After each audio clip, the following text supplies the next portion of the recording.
Based on the fact that Apple is currently the most valuable American company, it's hard to imagine that at one point in its history, the company almost went bankrupt. At its worst moment, Apple was less than 90 days away from bankruptcy.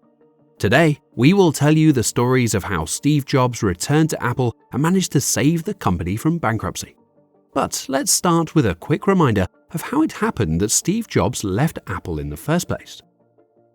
In 1985, due to a conflict with the current Apple CEO John Sculley, Jobs lost so much control over Apple that he decided to leave the company that he started himself. After Jobs' departure, Apple was doing quite well for several years.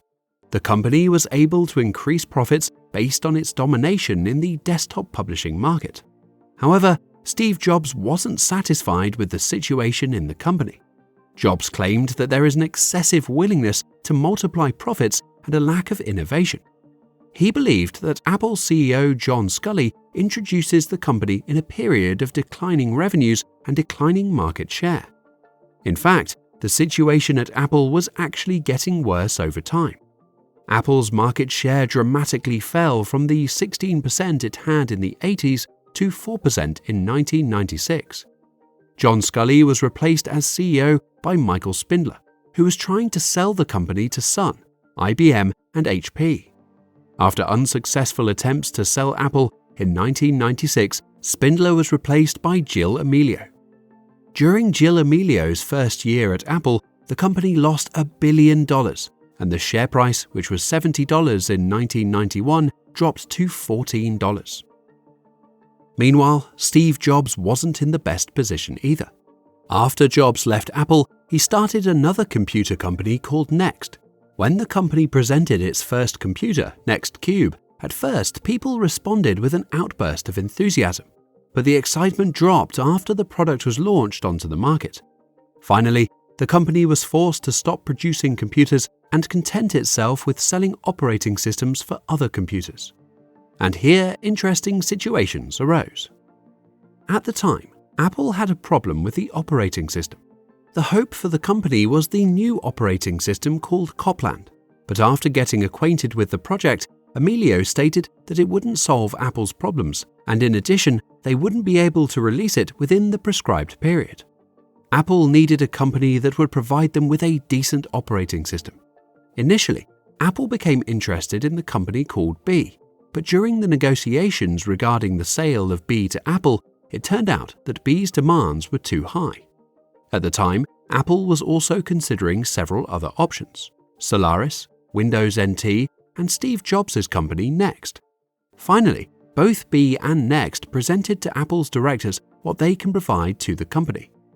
NeXT's presentation turned out to be much better, and Apple decided to choose NeXT. NeXT had better technology, a complete solution, and Steve Jobs. Amelio and Jobs started negotiations, and it was finally agreed that Apple would buy NeXT for $429 million. Despite that, Amelio tried to convince Jobs to return to Apple permanently. Jobs was initially not sure if he wanted to return to an active role in the company. Due to Jobs' indecision about his future at Apple, it was initially announced that he would be working as an advisor.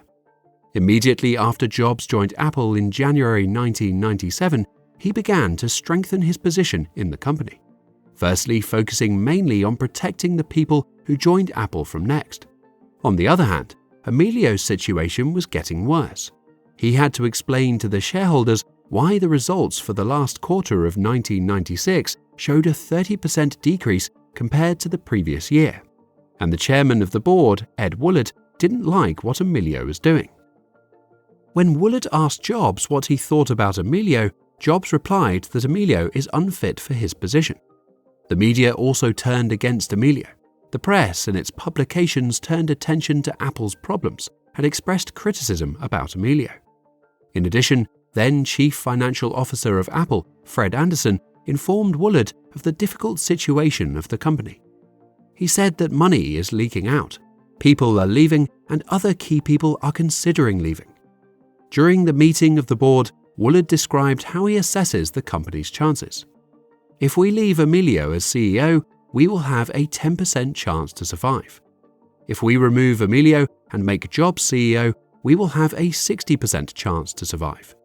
If we fire Emilio and we fail to convince Steve to become CEO and we will have to find a new CEO, we will have a 40% chance to survive.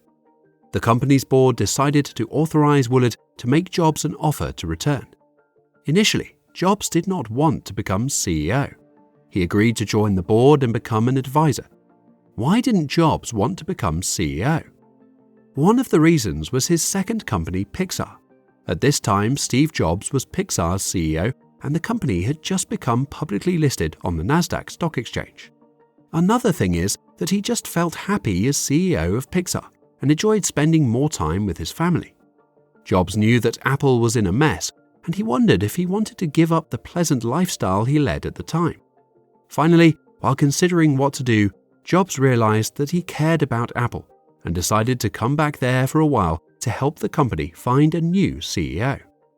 Although Jobs had yet to declare how active the role he wanted to play in the company was, the board of directors had decided to fire Emilio.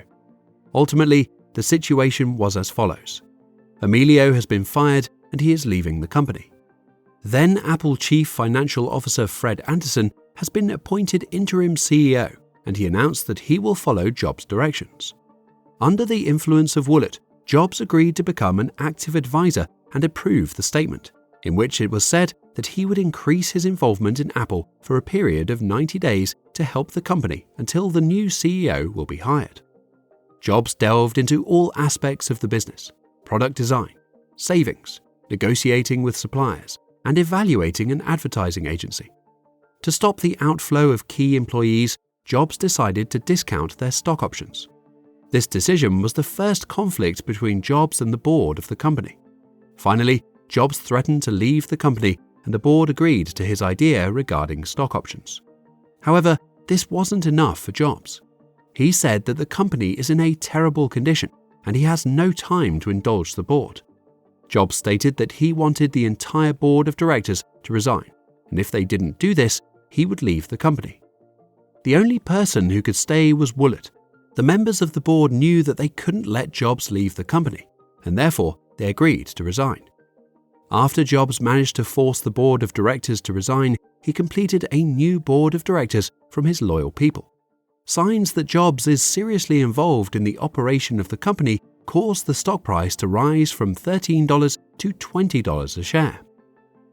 Another important piece of information was presented at Macworld in August 1997. During his speech, Jobs communicated that he and other people are working to improve the situation in Apple and outlined the reasons for the decline in product sales over the past few years. Next, he announced something surprising: a partnership agreement with Microsoft. How did it happen that two competing companies suddenly decided to cooperate? After Emilio was fired, the phone call with Gates was one of the first that Jobs had. He phoned Bill and said that he needs help. Microsoft was accused of infringing Apple patents. Jobs told Gates that if we continue to litigate, Apple could win $1 billion in a patent case in a few years. He also pointed out that he realizes that Apple will not last that long in a state of conflict. Jobs suggested to solve this problem right away. He wants Microsoft to commit to developing software for Mac and investing in Apple, thanks to which Microsoft will have a share in the future success of Apple. An additional incentive for Microsoft to invest in Apple was the fact that support for its own competitor may help Bill Gates' company with its problems with its antitrust case. Finally, the contract between the two companies was prepared in just 4 weeks. During the presentation at Macworld, Jobs described the terms of the contract with Microsoft. Apple was supposed to set Internet Explorer as the default browser in Macintosh, but it was possible to change the default browser. Microsoft will invest $150 million in Apple and will get non-voting shares. In addition, Microsoft committed to releasing Microsoft Office on Macintosh for the next 5 years. At the end, a connection was made to Bill Gates.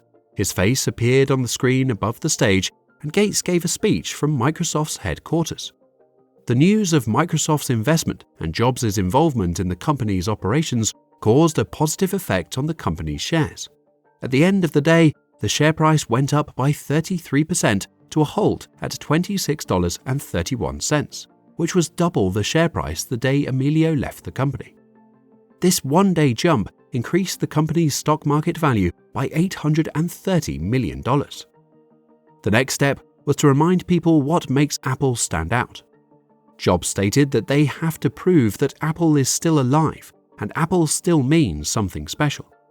For this purpose, Jobs contacted Lee Clow, who was involved in the creation of the famous Apple's 1984 ad. As a result, advertising agency TBWA Chiat Day, where Lee Clow was the chief creative officer in cooperation with Apple, created the Think Different campaign. Instead of a series of advertisements presenting individual products, it was decided to conduct an image campaign. Its aim was not to show what computers can do, but what creative people can do with the help of computers. The famous advertisement showed creative people who took risks, paid no attention to failures, and put their careers at risk, acting in a way different from what is generally accepted. Meanwhile, Jobs finally decided that he would officially take over the management of the company for a while. Basically, he was the leader since the removal of Emilio 10 weeks earlier, but officially he was still only the advisor. The formal interim CEO was Fred Anderson. On September 16, 1997, Steve Jobs was named interim CEO of Apple. The next thing Jobs got around to was the company's product portfolio. He decided to withdraw Apple from the licensing business. In 1994, Apple began licensing its operating system to other computer manufacturers, which turned out to be quite a dubious strategy. In addition, Jobs wanted to have control over the entire device, which meant tight integration of hardware and software. Another thing was that Apple was producing numerous versions of the same products. Jobs began removing various models and products, which reduced the number of them by 70%. During the reduction of product portfolio complexity, Jobs also decided to withdraw from the sale of printers and close the Newton project. Finally, Jobs stated that the company needs 4 great products, which will fit into the categories consumers, professionals and desktop computer, portable computer. A desktop computer for a professional user was to be the Power Macintosh G3. A portable computer for a professional user was to be the PowerBox G3. As for the desktop computer for consumers, work began on a project that would eventually be named iMac. Whereas a portable computer for consumers was to become the iBook. The ability to properly concentrate efforts saved Apple. It is worth mentioning that in the first year after Jobs' return, he fired more than 3,000 people, which allowed him to save the company's financial balance. The losses for the fiscal year that ended when Jobs became interim CEO were $1.4 billion. At the end of fiscal 1998, profit was $309 million. This was the story of how Steve Jobs saved Apple from bankruptcy. If you want to see more stories of companies and entrepreneurs, don't forget to subscribe to our channel. Story Behind Company.